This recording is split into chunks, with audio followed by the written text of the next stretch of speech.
if we can recite Surah Fatiha, especially for our brothers who were killed last year in Pakistan in the month of Muharram, may Allah bless their souls.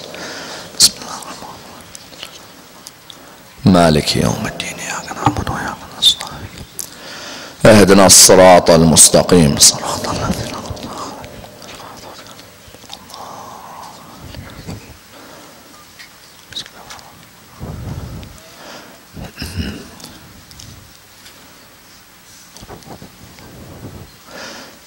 بسم الله الرحمن الرحيم الحمد لله رب العالمين والصلاة والسلام على سيدنا وعظيمنا وحبيب قلوبنا وشفيع نفوسنا أبي القاسم محمد اللهم صل على محمد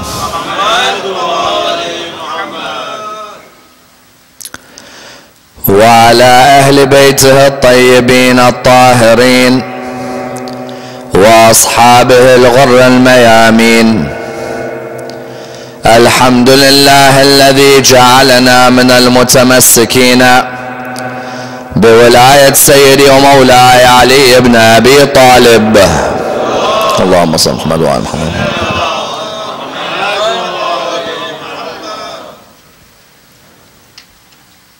الحمد لله الذي هدانا لهذا وما كنا لنهتدي لولا أن هدانا الله. أما بعد, all praise is due to Allah, who honored his house with the birth of this man's father and made it a qibla for all the Muslims when it was a house before. O evil creatures and infidels, how could you close the way for this holy pious Imam? How could you close the way for he who is more worthy and nearer to the house than you are?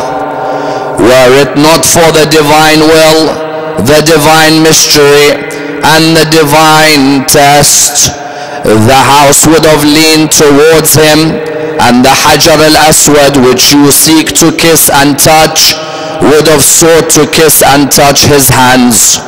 Were it not that the will of my master was in conformity with the will of Allah, I would have attacked you like an angry eagle attacks the sparrows in the air and sacrificed my life for my master. Do you think you can scare us with death when as children we used to play with death? Don't you reflect and don't you contemplate? How could you respect the man who has intoxicants and drinks from intoxicants and leave the man who drinks from the pool of Kawthar? How could you go towards the man who has dancers around him and leave the man who has the revelation of the Quran around him? How could you go towards the man who has impurities surrounding him and leave the man who the verse of purity was revealed about? Don't you see that the Quraysh, what they did to his grandfather, they are now trying to do to his grandson? But in the same way the Quraysh had to get through Amir al-Mu'mineen to get to Rasul Allah, likewise you're going to have to get through me to get to my master. Only by killing me can you reach Al-Hussein. May Allah's wrath overtake you and overtake your sons and overtake all your descendants. The first of our salawat in honor of Rasulullah Muhammad sallallahu alayhi wa sallam. Allahumma salli ala Muhammad. The second in honor of Amir al-Mu'mineen Ali ibn Abi Talib.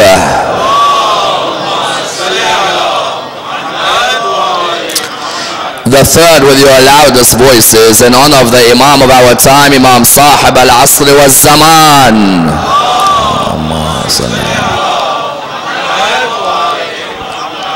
Respected brothers and sisters, Assalamu alaikum wa rahmatullah wa barakatuh. The sermon in question was the sermon of Abbas bin Ali ibn Abi Talib, salawatullah wa salamuhu alayh.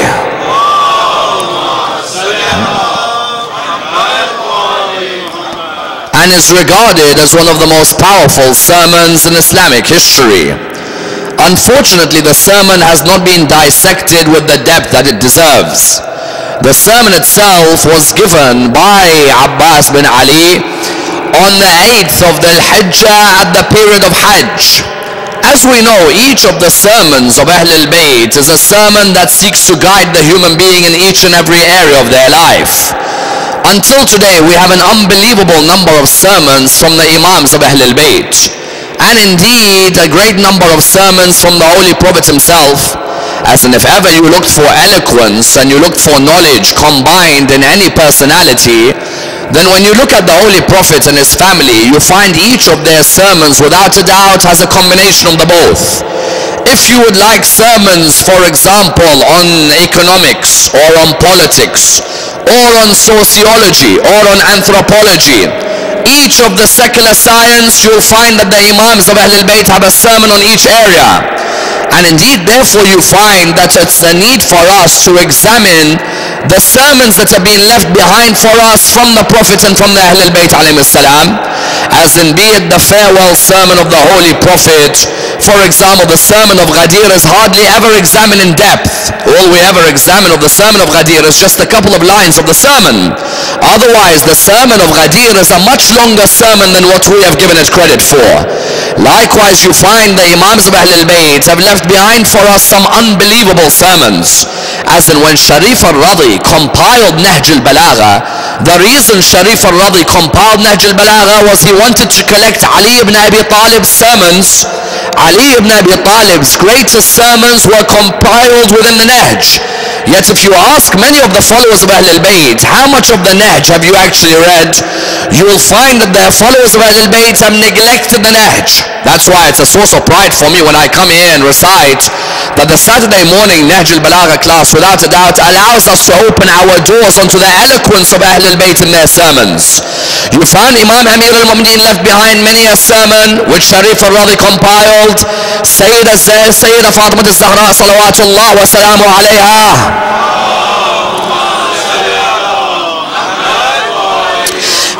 had her famous sermon, two famous sermons which require thorough examination. You find Sayyida Zainab alayhi salam, a sermon in Karbala, a sermon in Kufa, a sermon in Sham.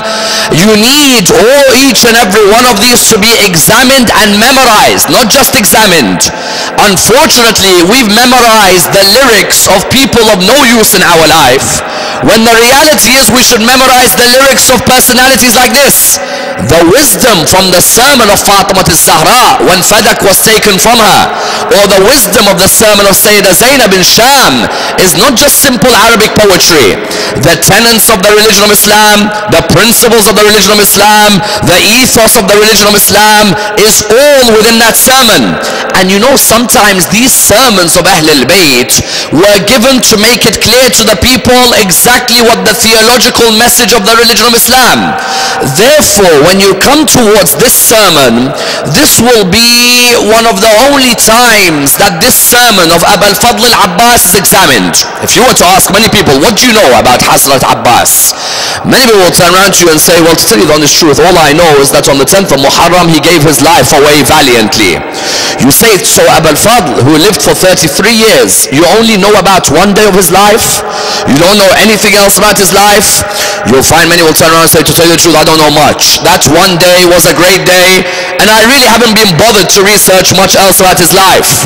Never will you find a community that has underestimated the value of Abbas, son of Ali, like our communities. Instead of honoring his words and researching his message, we have neglected him to a man remembered only for his sacrifice on that day. That sacrifice, without a doubt, is a sacrifice unequaled. Yet he had certain sermons before Karbala and during Karbala. He had certain poetry before Karbala and during Karbala, which was very much underestimated. And one of the sermons which was underestimated is this sermon I quoted at the beginning of my lecture tonight. This sermon was found as a manuscript in the Kutub Khana in Lucknow. As you know, Lucknow has an unbelievable history of the legacy of Ahl al-Bayt. Ahl al-Bayt, when their followers were in oppression, what happened was a lot of the literature of the school of Ahl al-Bayt was either burnt or it was lost. Certain scholars would travel far and wide to preserve some of this literature. Of the scholars who traveled far and wide, there were some who went towards Iran, others went towards Iraq, others went towards Cairo, Egypt, others went towards other parts of the world. There was a few scholars who went towards India. And the hub of some of the greatest pieces of literature of the school of Ahl al-Bayt was in Lucknow. In the Nasrat Millah library in Lucknow, which is one of the most famous libraries in Lucknow, there is a work, a manuscript of this sermon of Abu al-Fadl al-Abbas, with him standing at the Kaaba before Imam al-Hussein left for Karbala. This sermon, the analysis of it, has been examined by the renowned Iranian historian Ali Akbar Mahdipur. Ali Akbar Mahdipur managed to find the manuscript from that library, a manuscript where he had found that the origin of the sermon had been discussed by Ainul Arafin al-Hindi. Ainul Arafin al-Hindi had a book called Sadat al-Kiram. In that book, he had managed to compile a manuscript. Sometimes we neglect these manuscripts, and it doesn't help that the British Library's taken half of them. But what happens is that sometimes we've neglected some of these manuscripts. There is a need for us to invest more money in looking at the manuscripts of the Ahl al-Bayt. Those original manuscripts where you have to use that magnifying glass and the different technology in the world today to read the words carefully. In Lucknow, there is this sermon of Abu al-Fadl al-Abbas, which was preserved in one of the old books. And the sermon was a sermon that he gave by the Kaaba in front of everybody in Mecca, just as Imam al-Hussein was about to leave towards Karbala.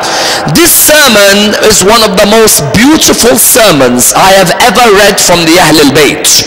And if ever you want to know the devotion of Abu al-Fadl to his master Imam al-Hussein, then this sermon gives you the sign of devotion, the sign of valor, the sign of bravery, all in one human being. In one human being, you will never find loyalty like Abu al-Fadl. And in this sermon, standing on the Kaaba in front of all the Muslims, he delivered this powerful sermon. I'm going to examine this sermon tonight, but before we go into the sermon itself, let us have a context of what conditions faced Imam al-Hussein alayhi salam before he went towards Karbala, in order that we understand why Abu al-Fadl gave that sermon by the Kaaba in front of all of the Hujjaj that year. Let me explain. 50 years after Rasulullah died, Islam was in an absolutely awful state. Muawiyah bin Abi Sufyan had changed the caliphate into a kingdom. In the past, it was a khilafah, then it became a mulk. Muawiyah, having changed it into a kingdom, had now brought in many non-Islamic practices into the state. As you know, he had controlled Syria, Palestine, Lebanon, Jordan. Today, if you ask someone what is Sham, they say to you, Sham is Syria. When Muawiyah was the Khalifa, Sham was not Syria. When Muawiyah was Khalifa, Sham was Syria, Lebanon, Palestine, and Jordan. That's why when he was ready to fight Ali ibn Abi Talib, he didn't just fight with Sham under him. He fought with 4 countries against Ali ibn Abi Talib. You found that Muawiyah had established himself powerfully. And when he had established himself powerfully, he had 4 governors in the parts of the Muslim world. In Medina, he had Walid bin Utbah. In Mecca, he had Amr bin Sa'id. In Kufa, he had Nu'man bin Bashir. And in Basra, he had Ubaidullah bin Ziyad. Muawiyah, before he died, was thinking to himself, how can I get Yazid in smoothly? How can I have a smooth transition? So what did Muawiyah do? He spoke to a couple of his governors. He spoke to Mughira bin Shu'bah. He spoke to Ziyad bin Abi. He asked them, Yazid, my son, I want to get him in. How do I get him in smoothly? They said to him, you can't bring Yazid in now. He said, why? He said, everybody is in awe of Yazid. Everyone respects Yazid. No, not at all. You know what they said? They said everybody disrespects Yazid. Said Yazid bin Muawiyah is a drunkard. You know your son. Don't let him now be announced as Khalifa. No one will respect him at all. No one will take him as a Khalifa. So Muawiyah thought, then what do you think I should do? So one of them said to him, if you want to get Yazid in, use one of the hadiths which Muhammad has narrated and apply it to Yazid. I said, what do you mean? He said, there's a hadith which says, those who fight in the battle of Constantinople, Allah subhanahu wa ta'ala forgives all their sins. You pay a couple of scholars, send Yazid to Constantinople, let him fight over there. We'll make up that the hadith was about Yazid and that everything is done before is forgiven. Muawiyah called Yazid. Yazid was the type of person who had no interest in any of these things. He told him, Yazid, come here. He said, what is it? He said, I want you to go towards Constantinople. He said, why?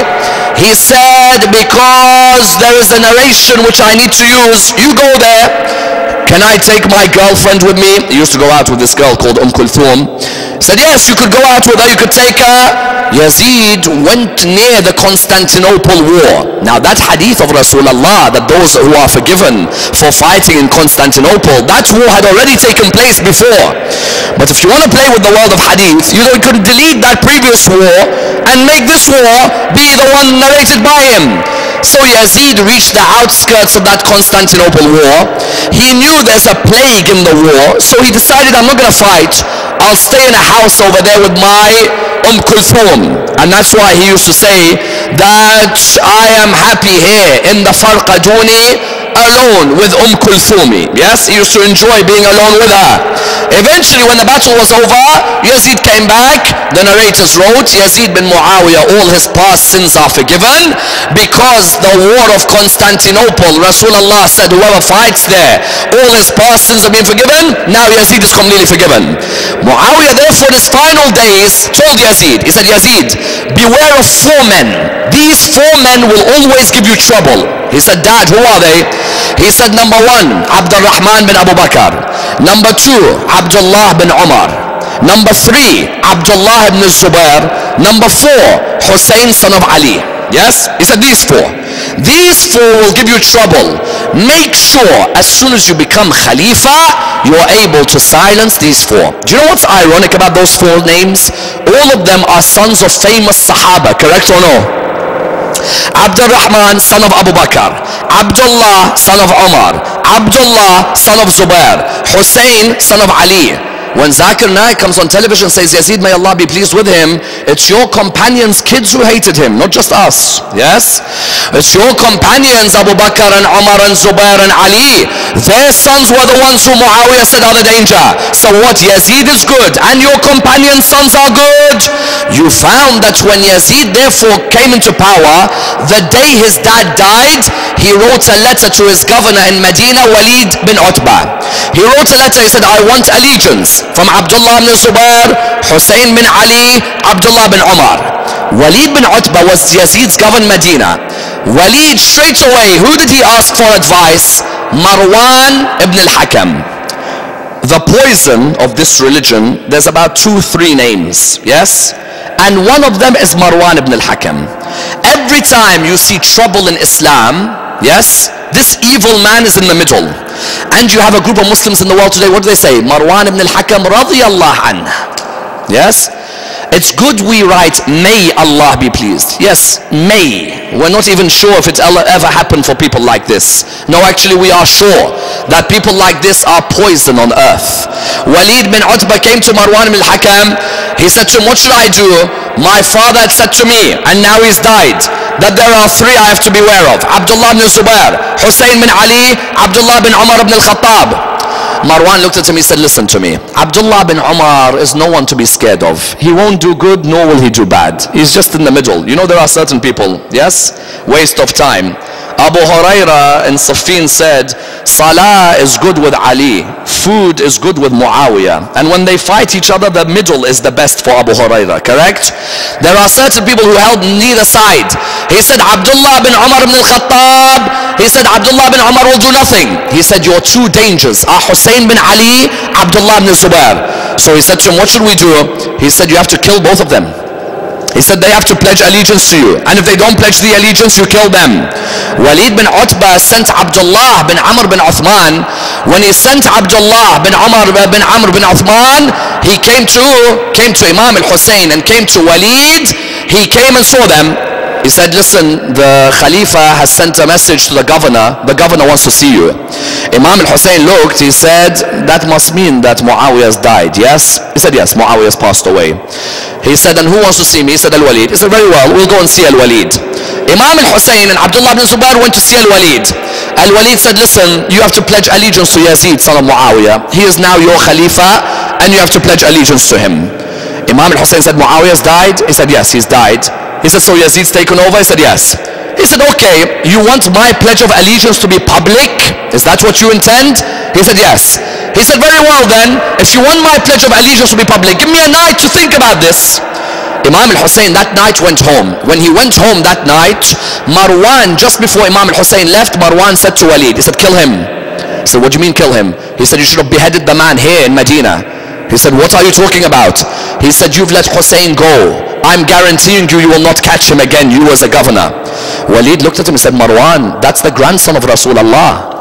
I might politically differ with him, but I'm not going to kill the man. How do I answer my Lord on the Day of Judgment? He said, doesn't matter, you should have killed him. Now he's going to escape. Imam al-Hussein that night bought Bibi Zainab, Bibi Kulthum, Layla, Ramla, Rabab. He bought all of them, Sukaina, Ruqayya, everyone. He said to them, we're going to have to leave Medina. He bid farewell to the grave of his grandfather Rasulullah. He bid farewell to that grave. He left Medina on the 28th of Rajab in the 60th year after Hijrah. He went from there. They told him, listen, you should take an alternate route. Yes? Otherwise they're going to kill you. He said, I don't fear anyone on my way. I'll be on my way. Me, my family, my children. Some people came and said, Hussein, you're taking your family and your kids with you? And the reply, as we all know, is what? That if this religion is to survive, then all of us must be sacrificed. He reached Mecca on the 3rd of Sha'ban, yes, in the 60th year after Hijrah. When he reached Mecca, everyone in Mecca came out to say salam to Imam al-Hussein. Everyone came, and the people had heard the news that Muawiyah had died and Yazid had become Khalifa. When the people heard the news reached where? Kufa. When the news reached Kufa, Sulaiman bin Surd al-Khaza'i gathered all of the followers of Ahlul Bayt in Kufa. He said to them, listen, Yazid is now Khalifa. Imam al-Hussein has left Medina. He's now in Mecca. He is not going to give bay'ah to Yazid. Are all of you ready that we write a letter to Imam al-Hussein and we tell him that we are ready to fight Yazid, all of us together? So all of them said yes. He then began writing letters to Imam al-Hussein. Imam al-Hussein alayhi salam, where was he? In Mecca. He was in Mecca in Sha'ban. Ramadan, yes? It's at this period that Muslim bin Aqil is sent towards where? It's at this period that Muslim bin Aqil is sent towards Kufa because the letters have arrived. Ramadan, Shawwal, Dhul Qa'dah. Suddenly Imam al-Hussein recognizes that the people of Mecca, yes, while they all love him and are visiting him, none of them are really willing to support him in his claim against Yazid and rising against the oppression of Yazid. None of them are willing. Yes, there are many who love Ahlul Bayt. Yes, we have many in the world who love, but practice is different from love. There are many who will do majalis for Ahlul Bayt, but when you tell them to practice those majalis, they go AWOL. Imam al-Hussein, while in Mecca, recognized that a lot of these Meccans are neglecting. They're not willing to rise against Yazid. And Yazid's governor in Mecca, Amr bin Sa'id, had been given an order: behead Hussein bin Ali by the Kaaba. In Islamic law, can you kill an ant in Hajj or no? If you're on Hajj and an ant comes on you, can you kill? Can you kill a mosquito in Hajj? If any animal comes on your shoulder in Hajj, can you kill them or no? You find that he said, behead Hussein bin Ali even if it's by the Kaaba. Some companions came to Imam al-Hussein. They said to him, listen Hussein, don't go towards Kufa, don't go towards Karbala. The people of India will look after you. He said, no, I'm going on my journey. The people of Yemen were good with your grandfather. He said, no, I'm going on my journey. And Imam al-Hussein alayhi salam, on that period of Hajj, the people were doing their Umrah. Then on that period, just before Hajj was beginning and everyone was going to Arafah, had decided that I have to leave Mecca because they want to come and behead me just before he left. just before he left, Abbas, son of Ali, could not take the way they had neglected Imam al-Hussein. You know, when you love your brother, you can't take someone insulting your brother, correct? You can't take someone hurting your brother. But further than that, you can't take someone insulting your brother if your brother is a chosen authority of Allah on earth, correct? Abu al-Fadl did something no man except Abu Dharr al-Ghafari before him had done. He stood on the Kaaba and gave one of the most powerful sermons in front of every Hajji that year in Mecca. You guys are doing Hajj, correct? You're doing Hajj. And you're also part of all of this. So let me tell you what I think of all of you. Imagine, set the scene. People are doing tawaf of the Kaaba. Abu al-Fadl stands on the Kaaba. And the words he recites are phenomenal. Let's look at the lines one by one. Do you know how he begins the sermon? All praise is due to Allah, who honored this house with the birth of his father.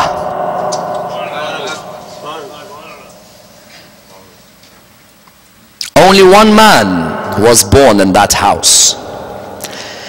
Only one man was given a distinction, that he was born in the Kaaba, correct or no? However much history tries to delete this merit of Ali ibn Abi Talib, he remains the only man in Islamic history to be born in the Kaaba. Do you know how history tried to delete this merit from Ali ibn Abi Talib or no? The first way they tried to delete this merit from Ali ibn Abi Talib was what?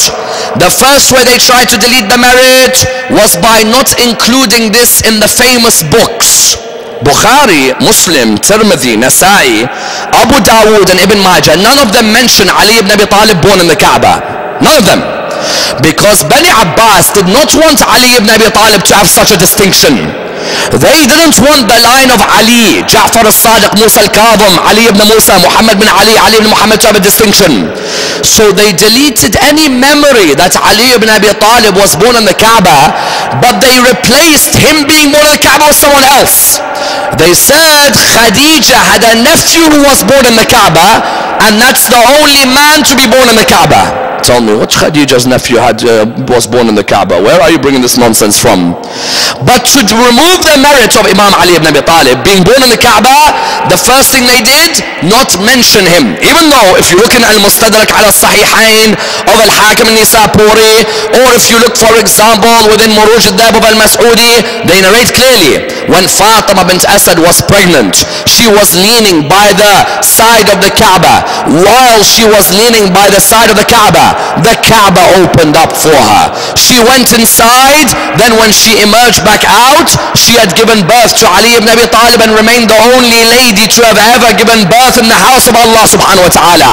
And that's why the poet says, when Maryam wanted to give birth, Allah told her, remove yourself from the Holy Land. Whereas when Fatima wanted to give birth, Allah told her, enter the Holy Land and give birth. You found therefore until today the crack where Imam Ali ibn Abi Talib was born in the Kaaba. Do you know what the Saudis do every year? I went to Umrah 2000, I saw the crack was open. We went a few years later, they've tried to close it. A year later, opened. A year later, they've tried their hardest to close it. You're trying to close the sign of Allah subhanahu wa ta'ala on this earth. What are you trying? Every year they seek to remove that crack. And I wish Allah subhanahu wa ta'ala grants all of you here who haven't been to Hajj the chance to go to Hajj, so that you could go near that area where Imam Ali is born. That corner where Imam Ali ibn Abi Talib is born, that corner. This year in Hajj they've cemented it. Last year when we went to Hajj, it was fully opened. However much you try, you will never remove the merits of Ali ibn Abi Talib from this earth. Therefore, what do you find? Imam Ali ibn Abi Talib is the only man in history to be born in the Kaaba. Abu al-Fadl points to this at the beginning of his lecture, beginning of his khutbah, while in the Kaaba. Do you know what he says? All praise due to Allah, who honored this house with the birth of his father. Notice the words of Abu al-Fadl. The Kaaba didn't honor Ali ibn Abi Talib. Ali ibn Abi Talib honored the Kaaba. What a line. What a line. The Kaaba didn't honor Ali ibn Abi Talib. Wallah, Ali ibn Abi Talib gave honor to the Kaaba. If the Kaaba was only clay, then the clay had a soul, which was Ali ibn Abi Talib. Abu al-Fadl points to this. He says, all praise is due to Allah, who honored this house with the birth of his father. You know what the third point is on this? Just in case all of you forgot, yes, this man, his father is the man who Allah allowed to be born here, and you want to neglect him when he's alone? You want to force him out of this area? Don't you remember it was only a few years ago that his father, Allah, opened the door for him? Is that not a sign for all of you? What does he say? All praise is due to Allah, who honored his house with the birth of his father and made it a qibla when it was nothing before. The Kaaba was nothing before. It was what? The house of Allah. But there were all these idols in there. The birth of Ali ibn Abi Talib was the sign of Islam in the horizons, was the sign of the light of Islam emerging. Therefore the first line Abu Fadl al-Abbas said by the Kaaba, all praise is due to Allah, who honored his house with the birth of this man's father and made it a qibla for the Muslims when it was nothing before. Then he says to them, O evil creatures and infidels. You know Abu al-Fadl, he's not scared of anyone, yes? I don't care if there's 1 million people at Hajj. I am Abbas, son of Ali, yes? O evil creatures and infidels, yes? You closed the way for this pious and holy Imam. You people, Mecca. Is he attacking Kufa or Mecca? Please remember these lines. Because every year we hear Kufa is attacked. Why doesn't anyone attack Mecca? What did Mecca do for Imam al-Hussein? What did Medina do for Imam al-Hussein? So why these speakers attacking Kufa every year? A speaker who's not a historian, if it's not your job, don't do the lecture. Oh, evil creatures and infidels. Yes? You close the way for this pious and holy Imam. You know when he means pious, what's he trying to tell them? That this man from a young age had piety running through his veins. That when him and his brother Hassan would see an old man doing wudu, have you ever seen two young men see an old man do wudu, and they come, instead of rebuking him, tell him, oh man, oh sheikh, can you look at our wudu? Can you say to us which one is doing his wudu in the wrong way? Have you people forgotten this man in the event of Mubahala was the son of Rasulullah, who Rasulullah took him to the Christians? You close the way for this pious and holy Imam. Then he says, how could you close the way for he who is more worthy and nearer to the house than you are? Imam al-Hussein's grandfather is the one who gave freedom to that house, isn't he? Wasn't that house full of idols? Did not Ali ibn Abi Talib rest on the shoulder of Rasulullah and break all those idols on the day of opening of Mecca? You are closing the way for he who is more worthy and nearer to the Kaaba than you are. Which one of you is worthy of this house? Which one of you? Give me your names. Which one of you? There's not one of you who could say, my grandfather is Rasulullah and my grandmother is Khadija and my mother is Fatima and my father is Ali. Yet you close the way for him. Then he says a wonderful line. Wallah, this line shows you the love of this man, not just for his brother but for Islam as a whole. He says, were it not for the divine mystery, the divine will and the divine test, then that house would have leaned towards this man. And the Hajar al-Aswad which you seek to touch and kiss would have sought to go and touch and kiss him. Don't we all yearn to touch Hajar al-Aswad? Isn't it a dream for all of us to touch Hajar al-Aswad? Correct or no? You know what Abu al-Fadl al-Abbas says? He says, if it wasn't for Allah's will, Allah subhanahu wa ta'ala, there are certain things he can't just let be shown. If it wasn't for Allah's will, you see Hajar al-Aswad, all of you are dying to kiss it. I swear if it wasn't for Allah's will, that Hajar would run to kiss Imam al-Hussein alayhi salam. Because every stone on this earth was created for the love of Hussein and the family of Hussein alayhi salam. If, listen to what he says, were it not for the divine will, the divine mystery and the divine test, that house would lean towards him. And the Hajar al-Aswad, which all of you have come to Hajj to kiss and touch, that Hajar al-Aswad which all of you have come to kiss and touch, it would go towards kissing and touching him. Then listen to this line. This is the line of Abu al-Fadl. Listen to what he says. If it wasn't for the fact that my brother's will is in conformity with Allah's will, yes, my master's will is in conformity with Allah's will, I would have attacked all of you like an angry eagle attacks a sparrow in the air. Do you know what that line is? That's a man who's saying, everyone in Hajj against me, I'll win. I'm not scared of any of you. But I know Imam al-Husayn's will is in conformity with Allah. If Imam al-Hussein has not allowed me to fight, I have to submit to Imam al-Hussein. Ultimate submission isn't you showing your muscles in front of people.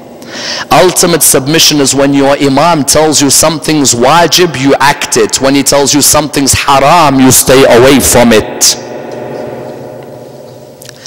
If it wasn't for the divine will and the divine mysteries, that house would have leaned to him, Hajar al-Aswad would have sought kiss him. And then he says about himself, if it wasn't that my master's will was in conformity with Allah's will, then I would have attacked all of you like what? Like an angry eagle attacks the sparrow in the air. Yes? Angry eagle, it sees a sparrow in the air, it's not letting go of that sparrow. I look at each of you as sparrows, and I'm the eagle waiting to look after each of you, just in case none of you know who I am. Yes? Then he looks at them and he says, do you try and scare me and my master with death? Do you try and scare me and my master with death? Yes? When as children we used to play with death. Who are you trying to scare with death? You're trying to scare Hussein bin Ali with death. You forgot at Jamal what Hussein bin Ali done to Zubair and Talha and Aisha's army. You forgot at Siffin what Hussein bin Ali done to Muawiyah's army. And just in case you don't know about me, let me remind you that when I was a kid, I used to play with death. Siffin, he was only about what, 10, 11 years old? When he used to sit on his horse, they'd see a stature of a man they've never seen before. They would never think he's a young man. His mother, al-Banin, her side of the family was extremely tall.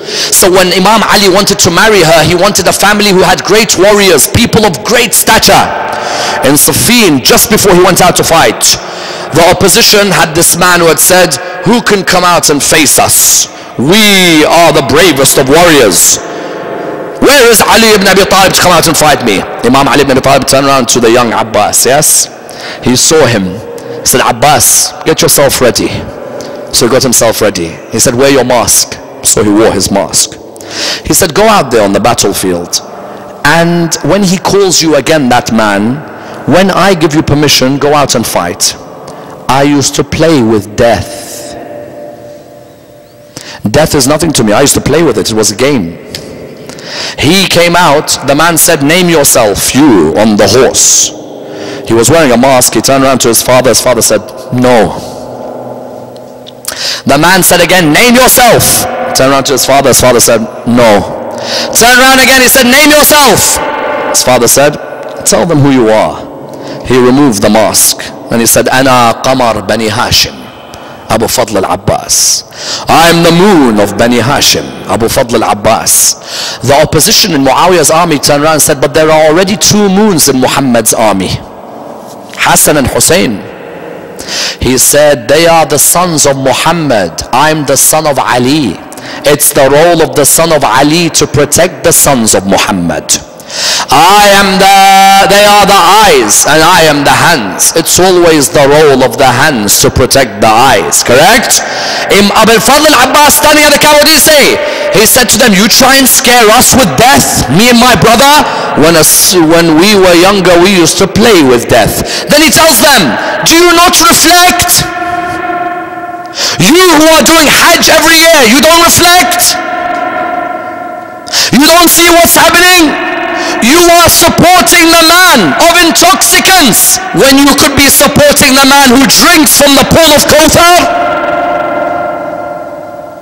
Yazid bin Muawiyah drinking from the alcohol. Hussein bin Ali is going to drink from the fountain of Kawthar. What are you doing? Do you not reflect? You are supporting a man with dancers when you have a man in his house, revelation of the Quran came. Do you not reflect? You are supporting a man of impurities and you've neglected the man who ayat al-tathir was revealed about him. Reflection. There's so many who do Hajj, but have they reflected on their meaning in life, on the purpose of their life, on their relationship with the Quran, on their relationship with the Ahlul Bayt? Even us, we go for the desires which have got no point whatsoever, and we neglect the family who gave everything to us. Even us, we go for the intoxicants, and we've forgotten the man who will give us from the pool of Kawthar. Even us, we are the ones who run after the people of impurity, and we've forgotten the family of purity. Us. Abu al-Fadl is not talking just to them, to us. Don't you see how history, he continues to say, is reflecting itself, repeating itself? The Quraysh tried to kill his grandfather, and now they're trying to kill him. Correct or no? Did not Yazid's grandfather try to kill Hussein's grandfather? Are you people not thinking that this is Yazid bin Muawiyah bin Abu Sufyan? Only 50 years ago Abu Sufyan tried to kill Muhammad. Can't you see what's happening? But then he says a wonderful line. He said, in the same way the Quraysh had to get through Amir al-Mu'mineen to get to Rasulullah, all of you have to get through me to get to my brother. What a line. What a line. You have to get through me to get to my brother. You have to kill me and you have to behead me. And only then you could get through to my brother. Because his life was a submission to his master Hussein. Every moment in his life was, how can I look after Aba Abdullah? How can I protect Aba Abdullah? And that should be the thing in our heads, every day tattooed on our foreheads. How can we look after Imam al-Hussein? How can we protect the legacy of Imam al-Hussein? Abu al-Fadl said, you want to get through to my master? You have to get through me. May Allah's wrath be on each and every one of you and your grandsons and your descendants. And he came down from the Kaaba and he went with his family and their companions. And you know what the poet says? Every kafila is going towards Arafah, but one kafila is heading towards Karbala. Every kafila that year is going towards Arafah, but one kafila. Which kafila? Hussein's kafila, Zainab's kafila, Akbar's kafila, Qasim's kafila, Muslim and his family's kafila. All of them are heading towards Karbala, correct?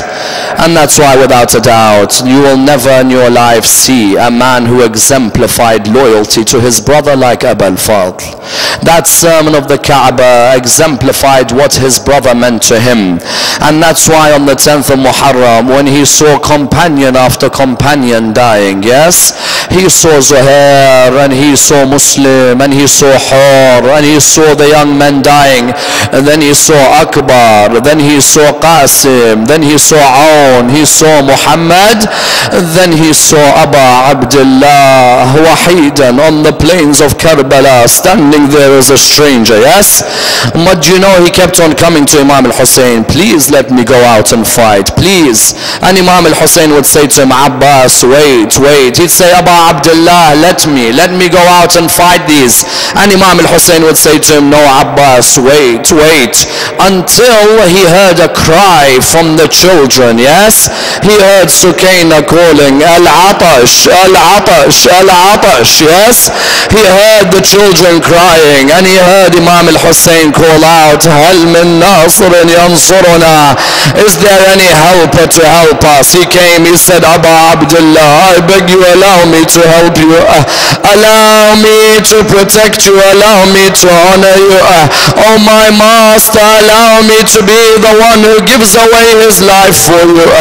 Imam al-Hussein replied to him, Abbas, can you hear Sukaina's cries? He heard Sukaina crying, Al-Atash, Al-Atash. He said to him, yes master, I can hear. He said, then Abbas, why don't you go and bring her some water? Go and bring the children water. He said, it's my honor, my master, I'll go and bring them water. That would be the final time many of those children would see their master. My dear brothers and sisters, I want to narrate to you a short story, because when I'm sitting here and I see this darih takes me back to Bab al-Hawaj in Karbala, yes? This darih, when I look at it, I remember rubbing my cheeks on Bab al-Hawaj. I remember rubbing my cheeks on that grave in Karbala. Those of you who haven't been to Karbala, may Allah allow you to go to Karbala. May Allah allow you to sit by a darih like the darih of Aba al-Fadl, yes? You know, when one narration mentions in Iraq a number of years ago, there was a young man who was sitting by the darih of Aba al-Fadl. While he was sitting by the darih, he was sitting there and everyone was doing the matam. People were beating their chests. He looked around, he saw everyone. He was crippled in his feet, yes? He wanted to stand up to do the matam with everybody else, but because he was crippled, he couldn't stand up, and he also couldn't move his hands, yes? He was someone who was physically challenged. So he was there by the grave of Aba al-Fadl. He saw everyone there. He narrates, he said, I saw everyone beating their chest, remembering Aba al-Fadl, and I wished, oh Aba al-Fadl, I wish there was a day I could do that for you, but you know that I'm physically challenged. He said, at that moment a young man walked towards me, yes? I had never seen light shining like the light from the face of this man. He said, he looked at me, he said, young man, why don't you stand up and beat your chest? He said, I would love to, but my feet are crippled. He said, okay, try standing now. He said, I stood on my feet for the first time in my life. I had never had a moment like that, yes? He said, then at that moment he looked at me. He said, why don't you beat your chest, yes? He said that I looked at him and I said to him, I would love to, but my hands are crippled.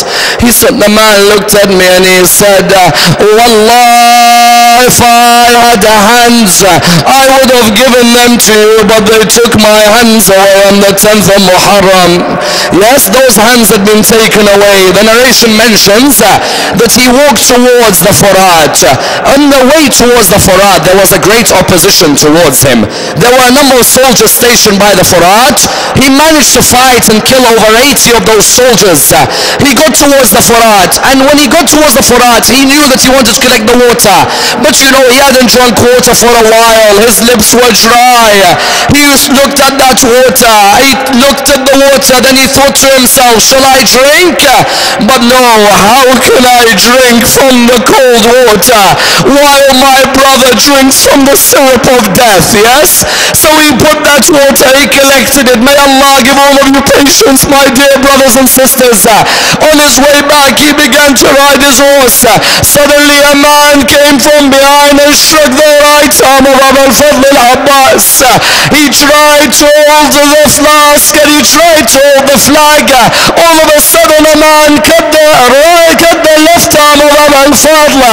Now he was without both of his arms. He was still trying to hold the flag for Aba Abdullah. All of a sudden Harmala bin Kahin struck an arrow in the right eye of Aba al-Fadl al-Abbas. He fell down towards the ground. Sheikh al-Na'i narrates, he said, I was giving a majlis of Aba al-Fadl in Karbala. He said, I gave the majlis, I went home. In my dream I saw Fatima al-Zahra alayhi salam, yes? He said, in my dream I saw Fatima al-Zahra. She was crying and crying. So I said to her, Fatima, my grandma, why do you cry? Have I said something wrong in the majlis of Abbas? She said, no, you haven't. He said, so then why do you cry? She said, I want you to tell every speaker for Abbas to narrate the following moment. He said, what is it? She said, I want you to tell every speaker that when he narrates Abbas falling from the horse,